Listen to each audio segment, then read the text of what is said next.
Hello everyone, welcome to Lapak's Life Podcast. My name is Emem. I am a life coach, certified trainer, author, work-life integration expert.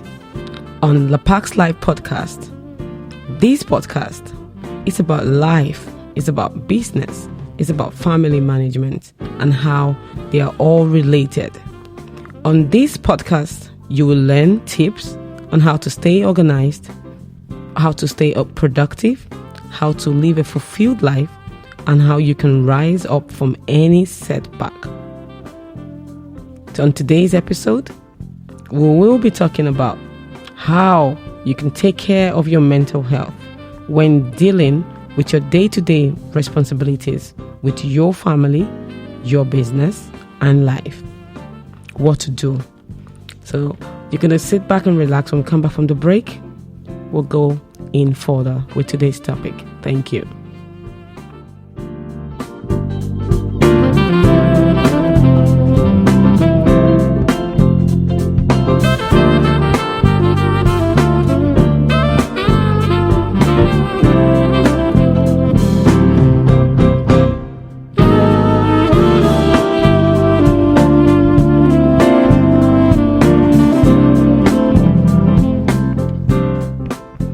Welcome back, everyone.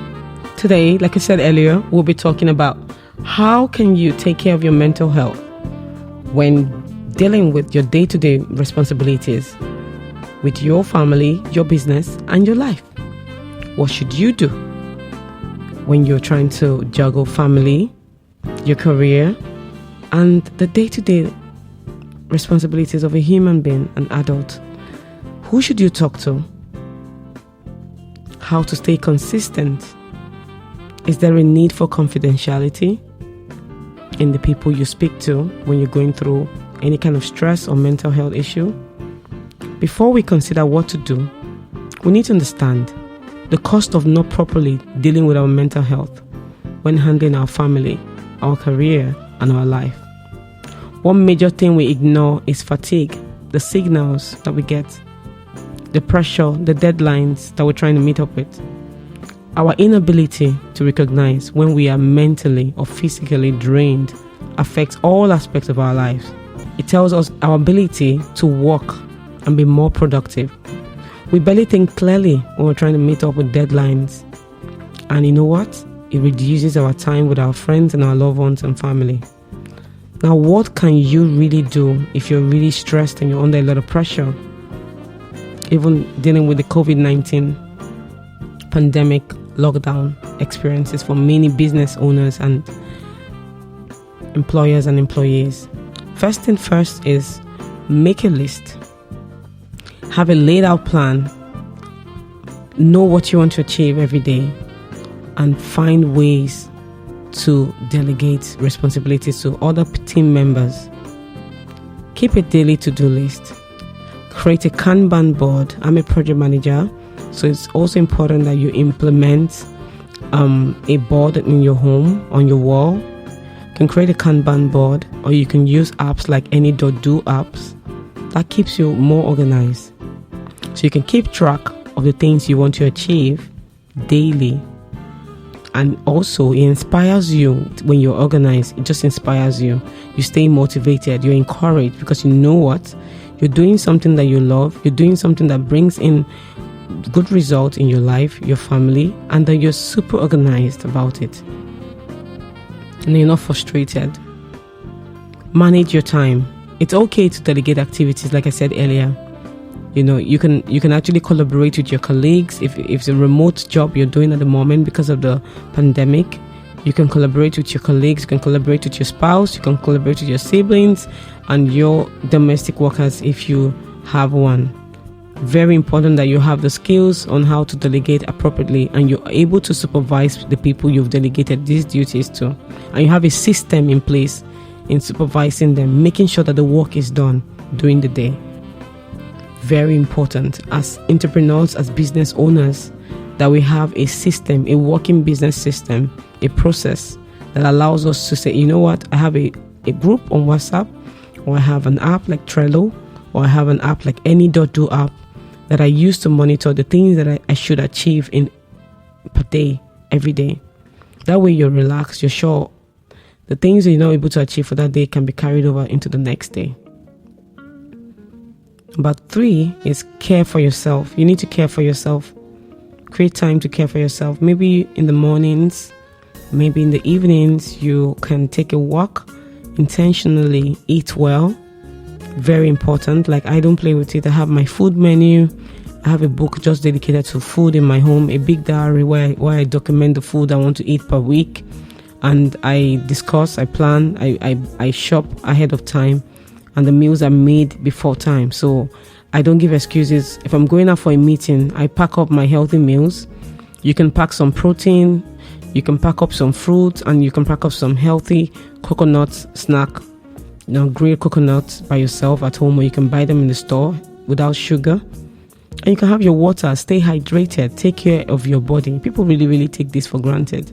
They take it for granted. They just, keep eating poorly and giving excuses why. Or sometimes they don't just eat well.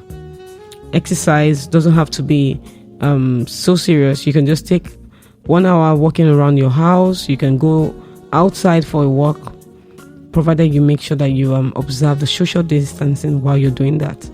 Intentionally relax, intentionally take naps, mini naps. Even today, I took a nap before I came on this podcast, and it really made me feel refreshed and better.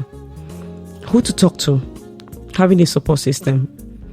And you don't just talk to everyone. You don't wash your dirty linen outside.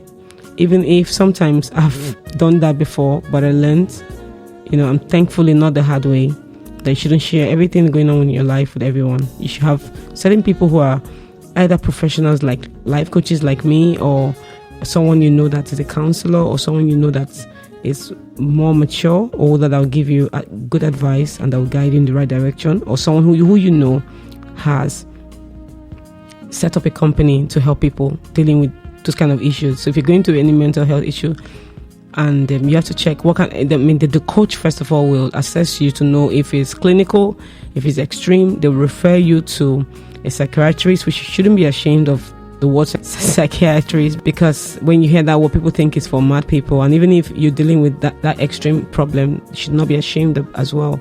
You should shame the shame and speak out if you need help.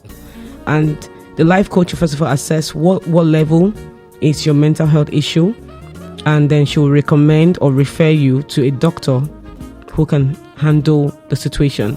Most life coaches are affiliated to therapists, clinical therapists.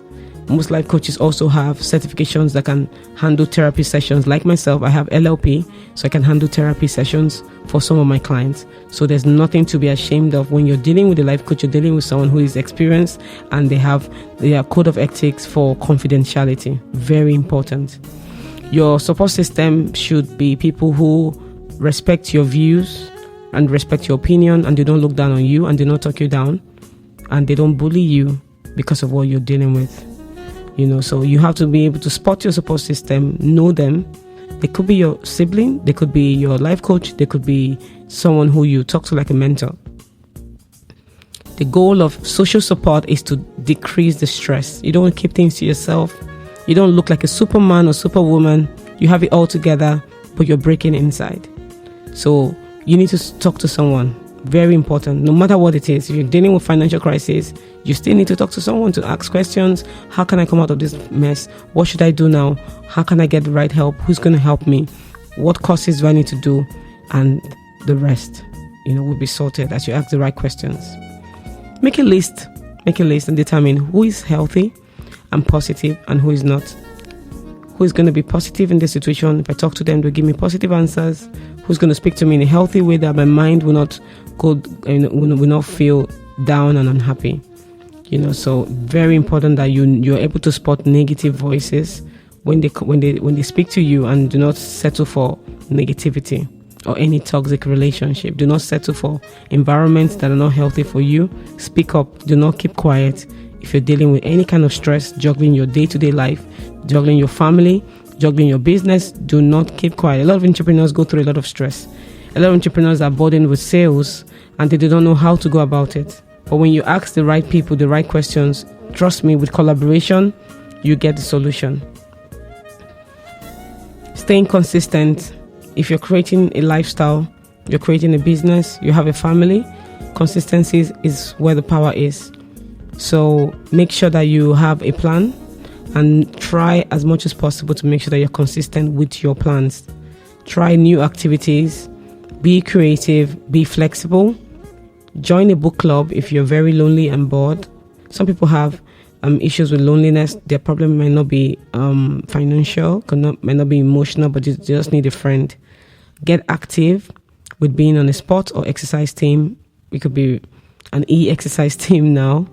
And just be intentional. Be willing to ask for help. And when it comes to confidentiality, like I said earlier, it's advisable to talk to a professional or someone you know that has your interests at heart and that respects your own view. I hope these tips, you found them helpful and that you will implement them. See you on the next episode. Thank you.